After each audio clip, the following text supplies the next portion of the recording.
तो कैसे हो आप सब। मैं एक बार फिर से आपका अपने यूट्यूब चैनल में तहे दिल से स्वागत करता हूँ। जल्दी से फटाक से उठ जाए, क्लास को कर दीजिए लाइक और शेयर। तो शुरू करते हैं आज का सेशन। पहला क्वेश्चन आपकी स्क्रीन पर आ चुका है साथियों। जैसा कि आप सभी को मालूम है कि मैं आपके लिए रोजाना क्लास लेकर आता हूँ, रोज की तरह ही आपका स्वागत है। तो आज का पहला और 951वां क्वेश्चन है। आज 1000 क्वेश्चन हमारे कंप्लीट हो जाएंगे प्यारे साथियों। 1000 क्वेश्चन हमने कंप्लीट कर दिया एमसीक्यू के, और वे क्वेश्चन है जो बार बार परीक्षाओं में पूछे जाते हैं। तो शुरू करते हैं आज का सेशन। पहला क्वेश्चन आपके स्क्रीन पर आ चुका है प्यारे साथियों। पहला क्वेश्चन क्या कहता है, भारत में बेरोजगारी की किस्म पाई जाती है। भारत में जो बेरोजगारी है वो किस किस्म की पाई जाती है वो आप लोगों को बताना है। चार ऑप्शन कुछ इस प्रकार से दिए गए हैं। ए चक्रीय बेरोजगारी, बी ग्रामीण अल्प रोजगार, बी सी हो जाएगा संरचनात्मक बेरोजगारी, डी हो जाएगा इनमें से सभी। तो जल्दी से बताएं फटाक से कौन सा ऑप्शन सही हो जाएगा। बिल्कुल सही जवाब जो बच्चे जो साथी ऑप्शन नंबर डी के साथ जा रहे हुए सही हो जाता है। ये सभी भारत में तीनों प्रकार की बेरोजगारी पाई जाती है। क्वेश्चन नंबर नेक्स्ट आपकी स्क्रीन पर है साथियों। कृषि में मूलतः किस प्रकार की बेरोजगारी की प्रधानता देखी जाती है। कृषि में किस प्रकार की बेरोजगारी की प्रधानता देखी गई है। चार ऑप्शन कुछ इस प्रकार से है। ए खुली बेरोजगारी, बी संरचनात्मक बेरोजगारी, सी घर्षणात्मक बेरोजगारी, डी अदृश्य बेरोजगारी। तो जल्दी से बताएं फटाक से किस प्रकार की बेरोजगारी पाई जाती है। तो प्यार साथियों, कृषि कृषि में मूलतः अदृश्य बेरोजगारी पाई जाती है। शाबाश जो साथी जो दोस्त हमारे डी ऑप्शन के साथ जा रहे हैं। क्वेश्चन नंबर नेक्स्ट आपकी स्क्रीन पर आ चुका है 53वां। कृषि में बेरोजगारी का स्वरूप देखने को मिलता है। कृषि में बेरोजगारी का स्वरूप देखने को मिलता है किस प्रकार का। एक घर्षणात्मक बेरोजगारी, बी मौसमी बेरोजगारी, सी संरचनात्मक बेरोजगारी, डी इनमें से कोई नहीं। तो जल्दी से बताएं फटाक से कृषि में किस प्रकार की बेरोजगारी का स्वरूप देखने को मिलता है। तो प्यार साथियों जल्दी देखिए फटाक से, कृषि में सभी प्रकार का बिल्कुल सही जवाब जो बच्चे डी के साथ जा रहे हैं सही हो जाता है। इनमें से सभी घर्षणात्मक बेरोजगारी भी, मौसमी बेरोजगारी भी और संरचनात्मक भी, ये तीनों मिलती है कृषि में। क्वेश्चन नंबर नेक्स्ट पर चलते हैं। क्वेश्चन नंबर नेक्स्ट क्या कहता है, जल्दी से देखिए। भारत में ग्रामीण क्षेत्रों में कौन सी बेरोजगारी सर्वाधिक पाई जाती है। ग्रामीण क्षेत्रों में सबसे अधिक कौन सी बेरोजगारी पाई जाती है। चार ऑप्शन आपके नीचे दिए गए, अदृश्य बेरोजगारी और मौसमी बेरोजगारी, और सी हो जाएगा उपरोक्त दोनों, या डी हो जाएगा इनमें से कोई नहीं। तो बताइए जल्दी से फटाक से। बिल्कुल सही जवाब जो बच्चे डी सी के साथ जा रहे हुए सही हो जाता है, उपरोक्त दोनों। ठीक है, ग्रामीण में बेरोजगारी, गांवों में बेरोजगारी जो है इस पर दोनों पाई जाती है। क्वेश्चन नंबर नेक्स्ट आपकी स्क्रीन पर आ चुका है। क्वेश्चन नंबर नेक्स्ट क्या कहता है, जल्दी से देखिए।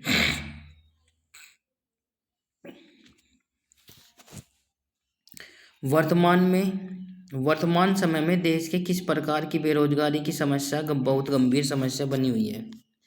वर्तमान में जो भारत में जो है किस प्रकार की बेरोजगारी की समस्या बनी हुई है।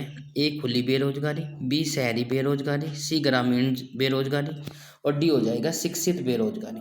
तो जल्दी से देखिए फटाक से कौन सी बेरोजगारी बनी हुई है। तो प्यार साथियों बिल्कुल जल्दी से कमेंट करें। तो बिल्कुल सही जवाब जो बच्चे साथी डी के साथ जा रहे हैं वो सही हो जाते हैं। यदि आपको अच्छा लगे तो कमेंट और शेयर जरूर करें ताकि और साथी भी हमारे साथ जुड़ सकें। आपके लिए रोज़ाना क्लास लेकर आते हैं शाम को 5 बजे, राइट। तो मैं चाहता हूँ कि ज़्यादा से ज़्यादा शेयर जरूर करें। बेरोजगारी से संबंधित यदि क्वेश्चन आपसे पूछा जाता है तो इससे बाहर नहीं आने वाला है, राइट। इसी के साथ क्वेश्चन नंबर नेक्स्ट आपकी स्क्रीन पर है साथियों। राष्ट्रीय ग्रामीण विकास संस्थान कहाँ स्थित है। राष्ट्रीय ग्रामीण विकास संस्थान कहाँ स्थित है। चार ऑप्शन कुछ इस प्रकार से है। ए हैदराबाद, बी पटना, सी नई दिल्ली, डी शिमला। इसी के साथ बिल्कुल समय समाप्त जो बच्चे डी के ए के साथ जा रहे हुए सही हो जाता है हैदराबाद। राष्ट्रीय ग्रामीण विकास संस्थान कहाँ स्थित है, हैदराबाद में स्थित है। क्वेश्चन नंबर नेक्स्ट पर चलते हैं। क्वेश्चन नंबर नेक्स्ट आपकी स्क्रीन पर है साथियों। क्या कहता है, जल्दी देखिए फटाक से। नीति आयोग किसके सर्वेक्षणों के आधार पर निर्धनता रेखा के नीचे लोगों का आकलन करता है। ठीक है। नीति आयोग किसके आधार पर जो है निर्धनता लोगों का आकलन करता है? ए केंद्रीय सांख्यिकी संगठन, बी विश्व बैंक, सी राष्ट्रीय नमूना सर्वेक्षण संगठन, डी हो जाएगा भारतीय रिजर्व बैंक। तो जल्दी से देखिए फटाक से कौन सा ऑप्शन सही हो जाएगा। बिल्कुल सही जवाब, जो बच्चे सी के साथ जा रहे हैं वो सही हो जाते हैं। राष्ट्रीय नमूना सर्वेक्षण संगठन के आधार पर नीति आयोग जो है निर्धनता रेखा के नीचे लोगों का आकलन करता है। क्वेश्चन नंबर नेक्स्ट आपकी स्क्रीन पर है साथियों। क्वेश्चन नंबर नेक्स्ट क्या कहता है? राज्य एवं राष्ट्रीय स्तर पर गरीबी का उन्मूलन लगाने के लिए नीति आयोग किसके सूत्र का प्रयोग करता है? जल्दी देखें।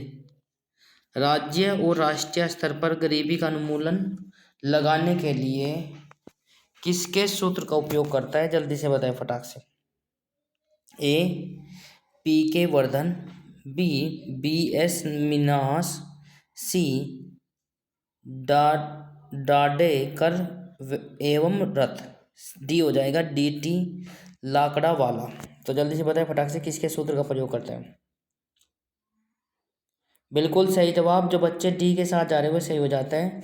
डी टी लाकड़ा वाला के सूत्र का प्रयोग करता है। क्वेश्चन नंबर नेक्स्ट आपकी स्क्रीन पर है साथियों। क्या कहता है? गरीबी रेखा के नीचे जनसंख्या का न्यूनतम प्रतिशत अंकित है। गरीबी रेखा के नीचे संख्या का न्यूनतम प्रतिशत है। गांव में, हरियाणा में, पंजाब में, जम्मू कश्मीर में। तो जल्दी से बताएं फटाक से, चार ऑप्शन आपके नीचे दिए गए। तो प्यार साथियों गांव ऑप्शन नंबर क्या हो जाएगा? ए वाला सही हो जाएगा, गांव में। राइट, गांव में गरीबी रेखा के नीचे संख्या का न्यूनतम प्रतिशत पाया जाता है या अंकित है। क्वेश्चन नंबर नेक्स्ट आपकी स्क्रीन पर है साथियों। किस राज्य को अत्यधिक कुपोषण के कारण भारत का इथोपिया कहा जाता है? किस राज्य को अत्यधिक कुपोषण के कारण भारत का इथोपिया कहा जाता है? जल्दी देखिए कौन सा राज्य है वो। तो चार राज्यों के नाम नीचे दिए गए। ए झारखंड को, बी उड़ीसा को, सी बिहार को, डी मध्य प्रदेश को। किस राज्य को अत्यधिक कुपोषण के कारण भारत का इथोपिया कहा जाता है?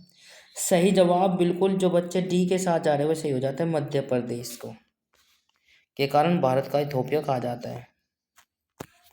मध्य प्रदेश राज्य को, है ना। तो कौन सा सूचकांक भारत में गरीबी की तीव्रता की माप के लिए सबसे उपयुक्त है? ये काफ़ी महत्वपूर्ण क्वेश्चन है। अक्सर ऐसे क्वेश्चन एग्जाम में पूछे जाते हैं, तो आप लोगों को एग्जाम से पहले पढ़कर जाने चाहिए। तो प्यार साथी, कौन सा सूचकांक भारत की गरीबी की तीव्रता की माप के लिए सबसे उपयुक्त है? ए बहुआयामी गरीबी सूचकांक, बी लिंग असमानता सूचकांक, सी मानव विकास सूचकांक, डी मानव गरीब सूचकांक। तो जल्दी से बताएं फटाक से कौन सा ऑप्शन सही हो जाएगा। इसी के साथ बिल्कुल सही जवाब, जो बच्चे ऑप्शन नंबर ए के साथ जा रहे हुए सही हो जाता है, बहुआयामी गरीबी सूचकांक। ठीक है, गरीबी की तीव्रता की माप के लिए सबसे अधिक उपयुक्त है। क्वेश्चन नंबर नेक्स्ट आपके स्क्रीन पर है साथियों। कौन सा कार्यक्रम ग्रामीण भारत में गरीबी दूर करने हेतु था? कौन सा कार्यक्रम जो है भारत में गरीबी दूर करने के लिए हेतु था? तो कौन सा था भाई? ए ट्राइसेम, बी IRDP, सी NREP या उपरोक्त सभी। तो जल्दी से बताएं फटाक से कौन सा सही हो जाएगा। बिल्कुल सही जवाब, जो बच्चे ऑप्शन नंबर डी के साथ जा रहे हुए सही हो जाता है, उपरोक्त सभी। राइट, इसी के साथ क्वेश्चन नंबर नेक्स्ट आपकी स्क्रीन पर आ चुका है साथियों। वर्ल्ड डेवलपमेंट रिपोर्ट किसका वार्षिक प्रकाशन है? वर्ल्ड डेवलपमेंट रिपोर्ट किसका वार्षिक प्रकाशन है? जल्दी से देखें फटाक से, चार ऑप्शन आपके नीचे दिए गए। ए WTO के, बी IMF के, सी IBRD, डी UNDP। तो जल्दी से बताएं फटाक से कौन सा सही हो जाएगा। तो किसकी रिपोर्ट है भाई? बिल्कुल सही जवाब, जो बच्चे ऑप्शन नंबर सी के साथ जा रहे हैं वो सही हो जाता है, IBRD की। ठीक है, क्वेश्चन नंबर नेक्स्ट आपकी स्क्रीन पर आ चुका है। मानव सूचकांक HDI किस अर्थशास्त्री की देन है? मानव सूचकांक HDI किस किस अर्थशास्त्री की देन है? चार अर्थशास्त्रियों के नाम नीचे दिए गए। A Keynes, B Mahmood ul Haq, C Adam Smith, D Amartya Sen. तो जल्दी से बताएं फटाक से कौन सा ऑप्शन सही हो जाएगा। मानव विकास सूचकांक किस अर्थशास्त्री की देन है? तो प्यार साथियों बिल्कुल समय समाप्त। इसी के साथ बच्चे जो बी के साथ जा रहे हैं वैसे हो जाता है, महबूब उल हक की देन है। राइट। तो क्वेश्चन नंबर नेक्स्ट आपकी स्क्रीन पर है साथियों, निम्नलिखित में से कौन सा मानव विकास सूचकांक का हिस्सा नहीं है? निम्नलिखित में से मानव विकास का हिस्सा नहीं है, मानव विकास सूचकांक का हिस्सा नहीं है। ए सकल नाम निवेश दर, बी प्रति व्यक्ति आय, सी स्वास्थ्य एवं पोषण, डी जन्म के समय जीवन प्रत्याशा। तो जल्दी से बताएं फटाक से कौन सा ऑप्शन सही हो जाएगा। इसी के साथ हमारा जो आंसर हो जाएगा ऑप्शन नंबर ए, बिल्कुल सही जवाब सकल नाम निवेश दर, बिल्कुल। इसी के साथ क्वेश्चन नंबर नेक्स्ट आपकी स्क्रीन पर आ चुका है। क्वेश्चन नंबर नेक्स्ट क्या कहता है, जल्दी से देखिए फटाक से। मानव विकास सूचकांक HDI का आधार क्या है? मानव विकास सूचकांक HDI का आधार क्या है? शिक्षा रोजगार जीवन स्तर, बी स्वास्थ्य शिक्षा रोजगार, सी शिक्षा स्वास्थ्य शिक्षा रोजगार जीवन स्तर, डी हो जाएगा स्वास्थ्य जीवन स्तर शिक्षा जीवन स्तर। तो जल्दी से बताएं फटाक से कौन सा ऑप्शन सही हो जाएगा। तो प्यार साथियों इसी के साथ बिल्कुल सही जवाब जो बच्चे ऑप्शन नंबर डी के साथ जा रहे हैं वो सही हो जाता है। पहले स्वास्थ्य, फिर शिक्षा, फिर जीवन स्तर। राइट। तो ये जो है मानव विकास सूचकांक का आधार है। इसी के साथ क्वेश्चन नंबर नेक्स्ट पर चलते हैं प्यारे बच्चों। क्वेश्चन नंबर नेक्स्ट क्या कहता है, जल्दी से देखिए फटाक से। राज्य स्तरीय मानव विकास रिपोर्ट जारी करने वाला प्रथम राज्य कौन सा है? राज्य स्तरीय मानव विकास रिपोर्ट जारी करने वाला प्रथम राज्य। चार राज्यों के नाम नीचे दिए गए। ए राजस्थान, बी मध्य प्रदेश, सी उत्तर प्रदेश, डी केरल।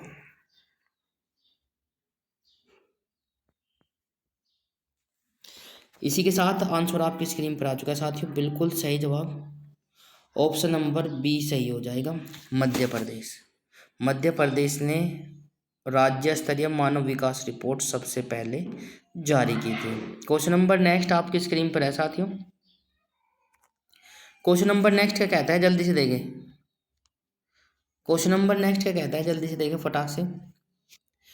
संयुक्त राष्ट्र विकास कार्यक्रम UNDP की मानव विकास रिपोर्ट की तर्ज पर भारत की पहली मानव विकास रिपोर्ट कब जारी किया गया?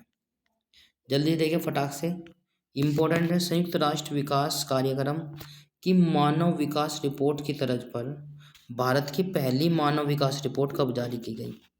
चार ऑप्शन कुछ इस प्रकार से दिए गए हैं।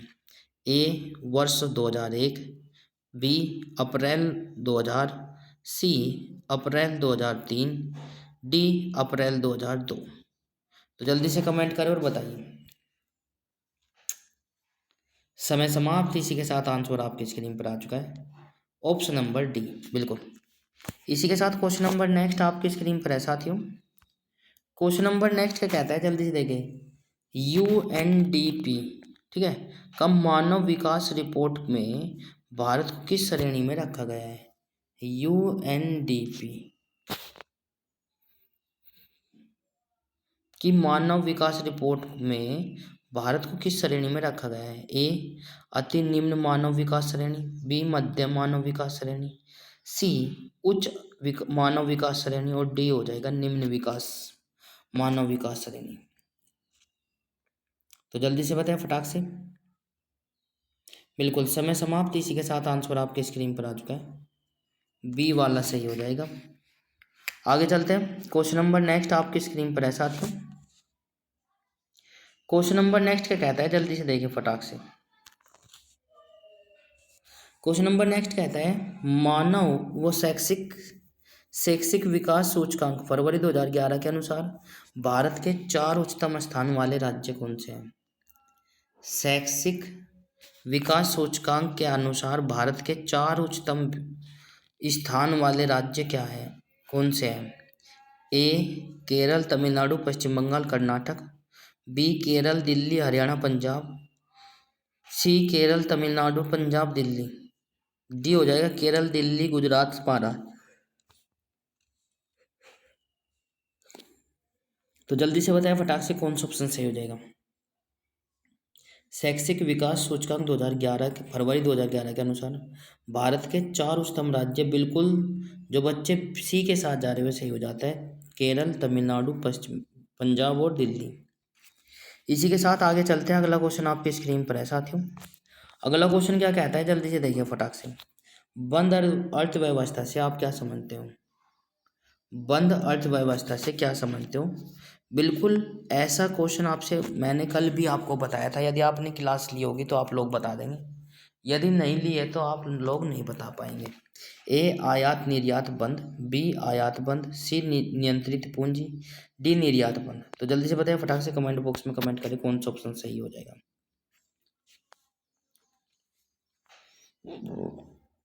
इसी के साथ समय समाप्त, आंसर आपकी स्क्रीन पर आ चुका है।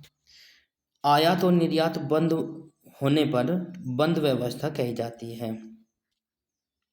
आयात निर्यात बंद होने पर जो है उस व्यवस्था को बंद व्यवस्था कहते हैं। क्वेश्चन नंबर नेक्स्ट आपकी स्क्रीन पर आ चुका है साथियों। भारत के किस राज्य में गरीबों को का प्रतिशत सबसे अधिक है?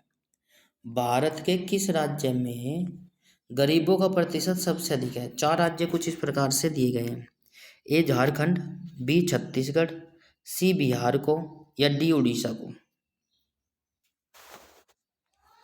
तो भारत के किस राज्य में गरीबों का प्रतिशत सबसे अधिक है? तो बिल्कुल सही जवाब, जो बच्चे डी के साथ जा रहे हो सही हो जाता है, उड़ीसा को। Very good. Question number next आपकी स्क्रीन पर है साथियों। क्वेश्चन नंबर नेक्स्ट कहता है भारत में निर्धनता के स्तर का आकलन किया जाता है।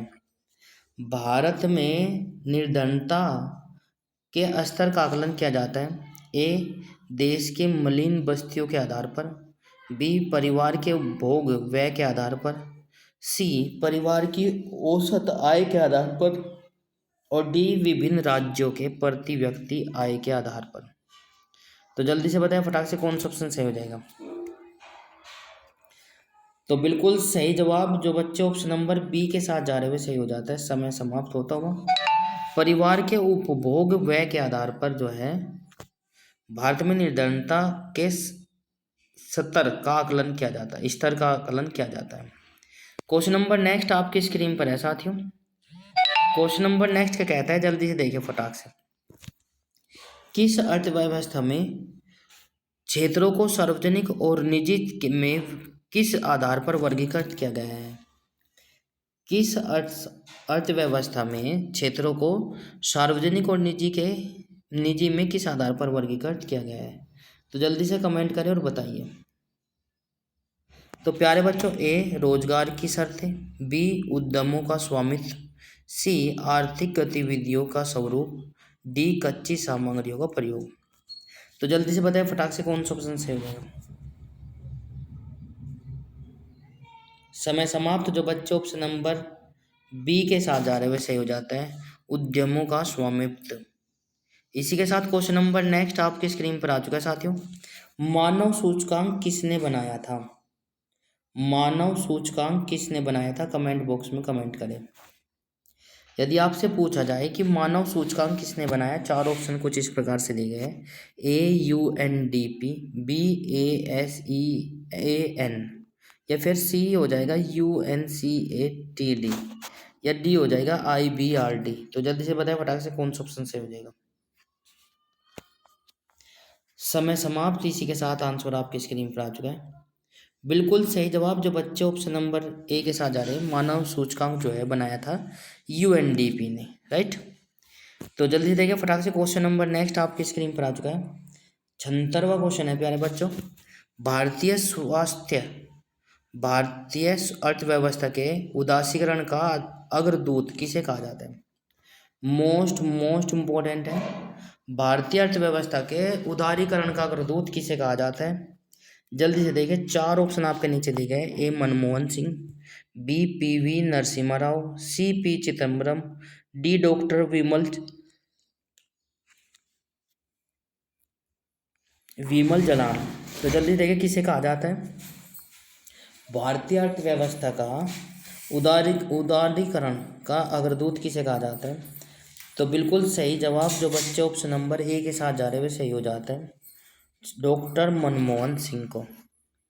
क्वेश्चन नंबर नेक्स्ट आपकी स्क्रीन पर आ चुका है साथियों। निम्न में से कौन सा मानव विकास सूचकांक में शामिल नहीं है?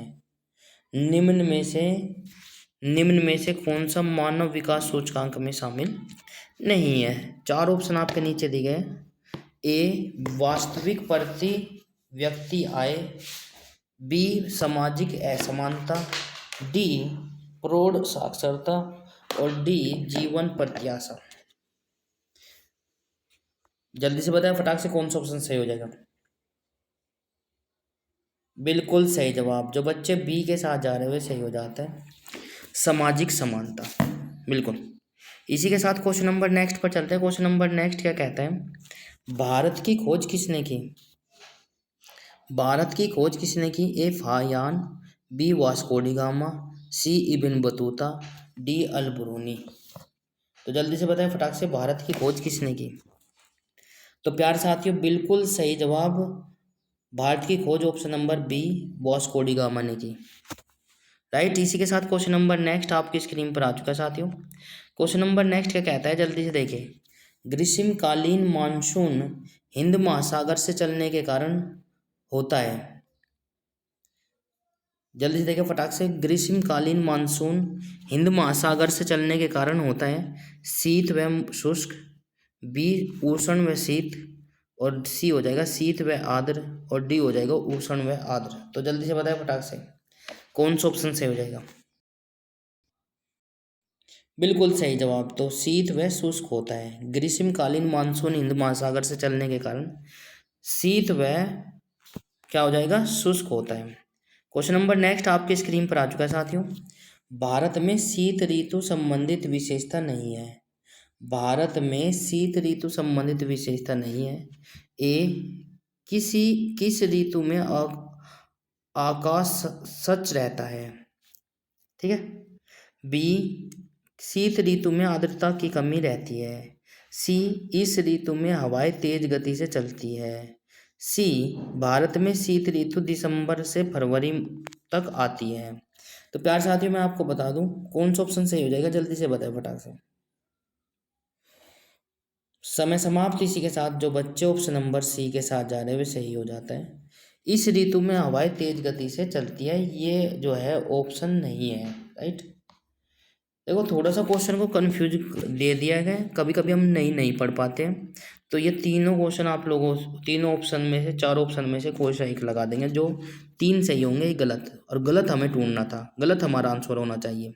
हम जो है सही को ढूंढ लेते हैं। राइट। एशिया महाद्वीप में सर्वाधिक वायुदाब तंत्र किस क्षेत्र में पाया जाता है या पास रहता है? एशिया महाद्वीप में सर्वाधिक वायुदाब तंत्र किस क्षेत्र के पास रहता है? जल्दी से कमेंट बॉक्स में कमेंट करें। तो इसी के साथ चार ऑप्शन आपके नीचे दिए गए। ए हिंद महासागर, बी पाकिस्तान में पेशावर के पास, सी बेकाल झील के पास, डी हो जाएगा उत्तरी पश्चिमी राजस्थान। तो जल्दी से देखिए फटाक से कौन सा ऑप्शन सही हो जाएगा।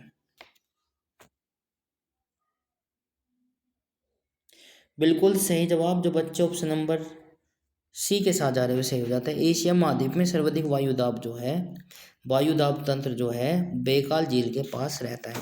राइट। बेकाल झील के पास रहता है। क्वेश्चन नंबर नेक्स्ट आपकी स्क्रीन पर आ चुका है। शीत ऋतु में पवनें मैदानी भाग को पार करने के बाद ये पवनें किस दिशा में चलने लगती हैं?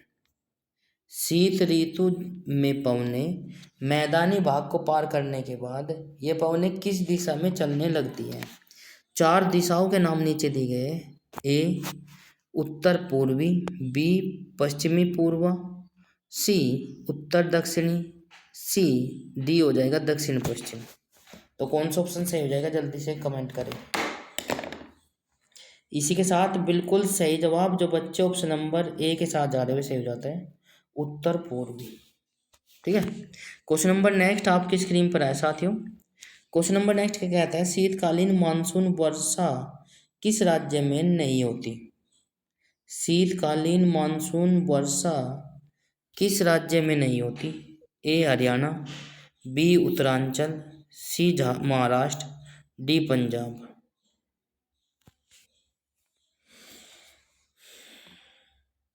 इसी के साथ समय समाप्त। जो बच्चे डी के साथ जा रहे हैं वे सही हो जाता है।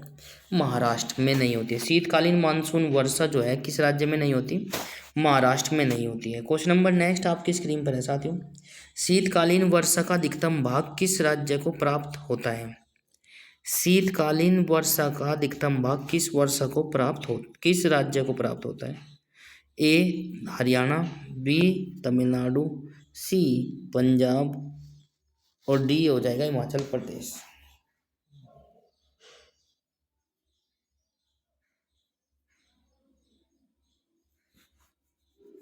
इसी के साथ समय समाप्त। जो बच्चे बी के साथ जा रहे हैं वे सही हो जाता है। तमिलनाडु, राइट, तमिलनाडु। इसी के साथ क्वेश्चन नंबर नेक्स्ट आपकी स्क्रीन पर आ चुका है। आकाश का रंग पीला किस ऋतु में दिखाई देता है? आकाश का रंग पीला किस ऋतु में दिखाई देता है? जल्दी से कमेंट बॉक्स में कमेंट करें और बताइए। ए वर्षा ऋतु में, बी ग्रीष्म ऋतु में, सी शीत ऋतु में, डी उपरोक्त सभी।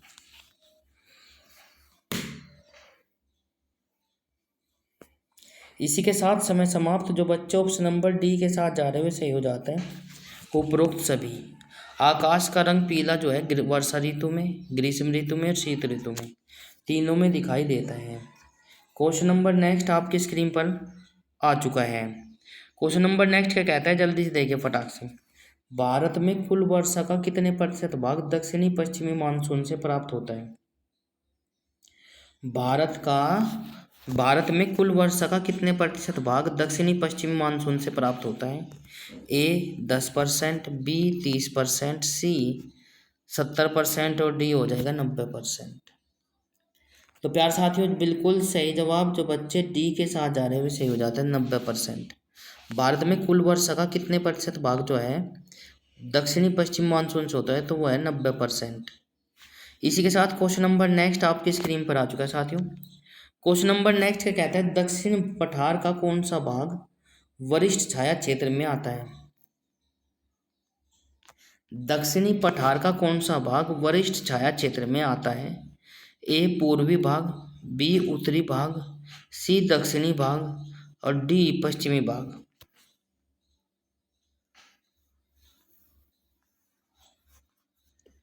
तो बताइए जल्दी से फटाक से, दक्षिणी पठार का कौन सा भाग वरिष्ठ छाया क्षेत्र में आता है? तो इसी के साथ बिल्कुल सही जवाब। जो बच्चे, जो साथी, जो दोस्त हमारे जो साथ जुड़े हुए ए के साथ जो जा रहे हैं वे सही हो जाता है। इसी के साथ क्वेश्चन नंबर नेक्स्ट पर चलते हैं। क्वेश्चन नंबर नेक्स्ट क्या कहता है, जल्दी से देखें। किस शाखा से मेघालय के मानसीराम नामक स्थान पर 1300 सेंटीमीटर से भी अधिक वर्षा होती है? ए पश्चिम बंगाल की खाड़ी की शाखा से, बी पश्चिमी विक्षोभ से, सी चक्रवात या वर्षा से, डी अरब सागरीय शाखा से। तो जल्दी से देखिए फटाक से किस कारण होती है। तो प्यार साथियों बिल्कुल समय समाप्त। इसी के साथ जो बच्चे, जो दोस्त हमारे साथ ए के साथ जा रहे हुए सही हो जाता है। बंगाल की खाड़ी की शाखा से मानसीराम में, मेघालय के मानसीराम में 1300 अधिक सेंटीमीटर वर्षा होती है।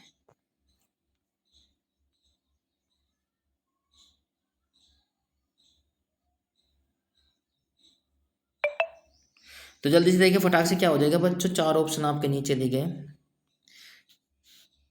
क्वेश्चन भी आपका स्क्रीन पर आ चुका है। मावट किस के कारण होती है?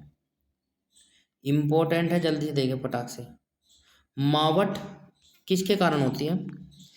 तो ए हिंद महासागर चक्रवात बातों को, या फिर मध्य सागरीय चक्रवातों को, सी हो जाएगा भूमध्य रेखीय चक्रवात, या बंगाल की खाड़ी के चक्रवातों को। तो जल्दी से देखिए फटाक से कौन सा ऑप्शन सही हो जाएगा। इसी के साथ समय समाप्त। जो बच्चे, जो दोस्त ऑप्शन नंबर बी के साथ जा रहे हैं वे सही हो जाते हैं, भूमध्य सागरीय चक्रवातों को। क्वेश्चन नंबर नेक्स्ट आपकी स्क्रीन पर है साथियों। भारत में शीत ऋतु में सर्वाधिक वर्षा किस राज्य में होती है? इम्पोर्टेंट। भारत में शीत ऋतु में सर्वाधिक वर्षा किस राज्य में होती है? ए उड़ीसा, बी तमिलनाडु, सी आंध्र प्रदेश, डी केरल। शीत ऋतु में सर्वाधिक वर्षा किस राज्य में होती है? बिल्कुल सही जवाब। जो बच्चे बी के साथ जा रहे हैं वे सही हो जाते हैं, तमिलनाडु में। इसी के साथ क्वेश्चन नंबर नेक्स्ट पर चलते हैं प्यारे बच्चों। क्वेश्चन नंबर नेक्स्ट हमारी आपके स्क्रीन पर आ चुका है साथियों। 50 क्वेश्चन डेली लेकर आता हूँ। उम्मीद करता हूँ कि आपको क्लास लेते होंगे। क्लास यदि आपको अच्छी लगे तो क्लास को लाइक शेयर कमेंट्स और चैनल को सब्सक्राइब जरूर कर लें। बेल आइकन अवश्य प्रेस करें ताकि आपको समय पर नोटिफिकेशन मिलता रहे। क्वेश्चन नंबर नेक्स्ट आपकी स्क्रीन पर क्या कहता है? भारत में कुल वार्षिक वर्षा का सर्वाधिक भाग लगभग 90% किस ऋतु में से प्राप्त होता है? जल्दी से देखिए फटाक से, किस ऋतु से प्राप्त होता है भारत का 90% भाग? ए भूमध्य सागरीय चक्रवातों से, बी हो जाएगा दक्षिण पश्चिमी मानसून से, सी हो जाएगा उत्तरी पश्चिमी मानसून से, और डी हो जाएगा इनमें से कोई नहीं। तो जल्दी से देखिए फटाक से, किससे 90% किस ऋतु से होता है? तो इसी के साथ बिल्कुल सही जवाब। जो बच्चे बी के साथ जा रहे हैं वे सही हो जाता है। ये मैंने ऊपर भी आपको दिया हुआ है यदि आपने क्लास पूरी ली है तो। जो बच्चे लास्ट में जुड़ पाए हैं तो वे लास्ट जहाँ से जुड़े हैं वहाँ से ही बताइए, और जो बच्चे शुरुआत से ले रहे हैं तो वे बताइए कितने क्वेश्चन आपके सही हो पाए, कितने गलत। ठीक है, तो कमेंट बॉक्स में कमेंट करें।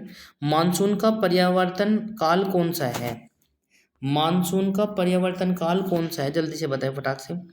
मध्य सितंबर से दिसंबर तक, बी मार्च से मध्य जून तक, सी दिसंबर से फरवरी तक, डी मध्य जून से मध्य सितंबर तक। तो कौन से कौन सा तक का है जो मानसून काल जो है परिवर्तन होता है? बिल्कुल सही जवाब। जो बच्चे ए के साथ जा रहे हैं वे सही हो जाते हैं। मध्य सितंबर से दिसंबर तक का जो है इसके समय में मानसून जो है परिवर्तित होता है। इसी के साथ क्वेश्चन नंबर 93 आपकी स्क्रीन पर आ चुका है साथियों। भारत में वार्षिक वर्षा का औसतन क्या है? मोस्ट इम्पोर्टेंट है, कई बार एग्जाम में पूछा गया है। भारत में औसतन वर्षा कितना है वो आपको बताना है।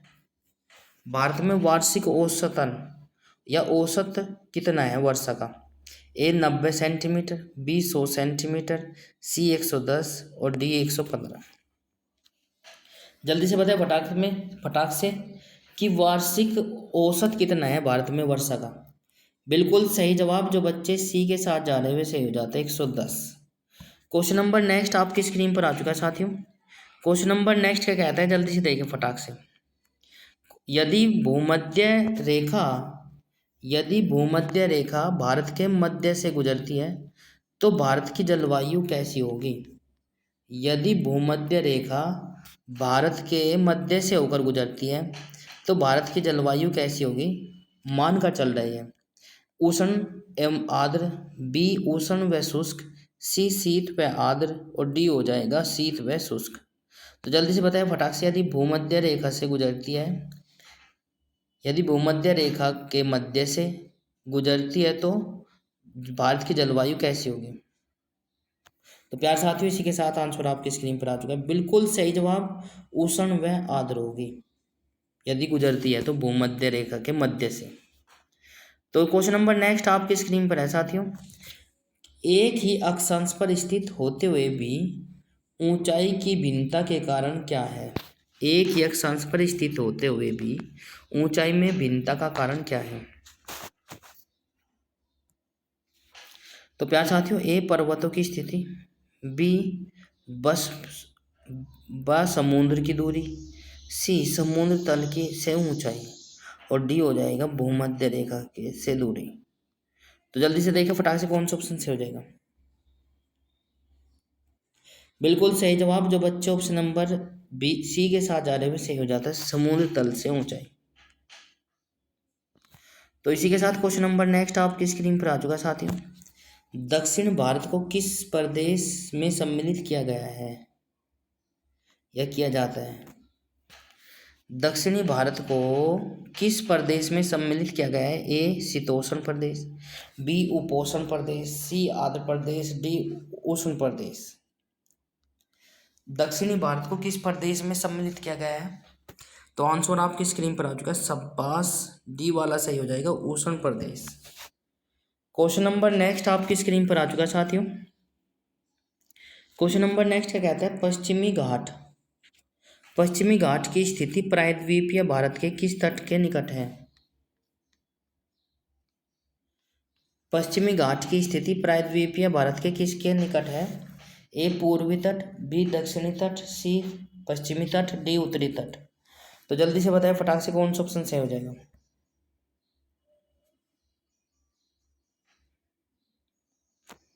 तो बिल्कुल सही जवाब पश्चिमी घाट की प्रायद्वीप या भारत के तट की निकट क्या स्थिति है? पश्चिमी तट। ठीक है, ऑप्शन नंबर क्या हो जाएगा? सी वाला सही हो जाएगा। इसी के साथ 98वां क्वेश्चन आपकी स्क्रीन पर है। आज का 48वां क्वेश्चन है ये। पश्चिमी राजस्थान में शुष्कता का कारण बताइए। पश्चिमी राजस्थान में शुष्कता का कारण क्या है? जल्दी से कमेंट बॉक्स में कमेंट करें। ए अरावली पर्वत का वरिष्ठ छाया क्षेत्र, बी पवन की दिशा, सी समुद्र तल से दूरी, डी अरावली श्रेणी की दिक् स्थिति। तो जल्दी से बताएं फटाक से कौन सा ऑप्शन सही हो जाएगा। तो प्यार साथियों जल्दी से देखिए, फटाक से कमेंट बॉक्स में कमेंट करें। इसी के साथ हमारा जो आंसर हो जाएगा ऑप्शन नंबर ए सही हो जाएगा। अरावली का वरिष्ठ छाया क्षेत्र है, इसलिए पश्चिमी राजस्थान जो है शुष्क का ये कारण है। ठीक है, ऑप्शन नंबर ए। लास्ट का आज का हमारा सेकंड लास्ट क्वेश्चन आपकी स्क्रीन पर आ चुका है। भारत में वर्षा के दिनों की संख्या सर्वाधिक किस क्षेत्र में रहती है? भारत में वर्षा के दिनों की संख्या सर्वाधिक किस क्षेत्र में रहती है? ए चेन्नई, बी मुंबई, सी कानपुर, डी कोलकाता। तो प्यार साथियों समय समाप्त। इसी के साथ आंसर आपका डी वाला सही हो जाएगा, कोलकाता में। ठीक है, कोलकाता ऑप्शन नंबर डी। आज का हमारा अंतिम क्वेश्चन आपकी स्क्रीन पर है साथियों। आज का हमारा अंतिम क्वेश्चन क्या कहता है? भारत की जलवायु को प्रभावित करने वाले कारकों में कौन सा एक नहीं है?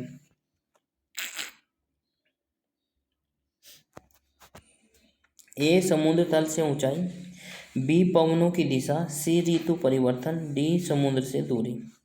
तो वो कौन सा ऑप्शन है जो भारत की जलवायु को प्रभावित करने वाले कारकों में शामिल नहीं है?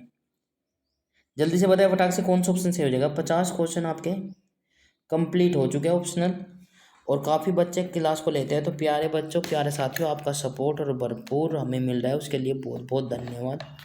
उम्मीद करता हूँ कि आपका प्यार और सपोर्ट इस प्रकार से हमें मिलता रहेगा। तो प्यार साथियों, आपके प्यार के कारण हम जो है अच्छी अच्छी क्लास लेकर आते रहेंगे। बस आपका सपोर्ट और प्यार हमें मिलता रहे, यही हम प्रभु से इच्छा करते हैं। ठीक है, इसी के साथ ऑप्शन नंबर सी के साथ जो जा रहे हैं वे सही हो जाते हैं। ऋतु परिवर्तन जो है जलवायु का प्रभावित करने का कारक नहीं है। ठीक है, क्वेश्चन क्लास कैसी लगी कमेंट बॉक्स में ज़रूर बताएं। यदि आपको अच्छी लगी है तो लाइक शेयर कमेंट्स और चैनल को सब्सक्राइब जरूर कर लें। बेल आइकन अवश्य प्रेस करें ताकि आपको समय पर नोटिफिकेशन मिलता रहे। तो tata bye bye, see you, Ram Ram भाई सभी को।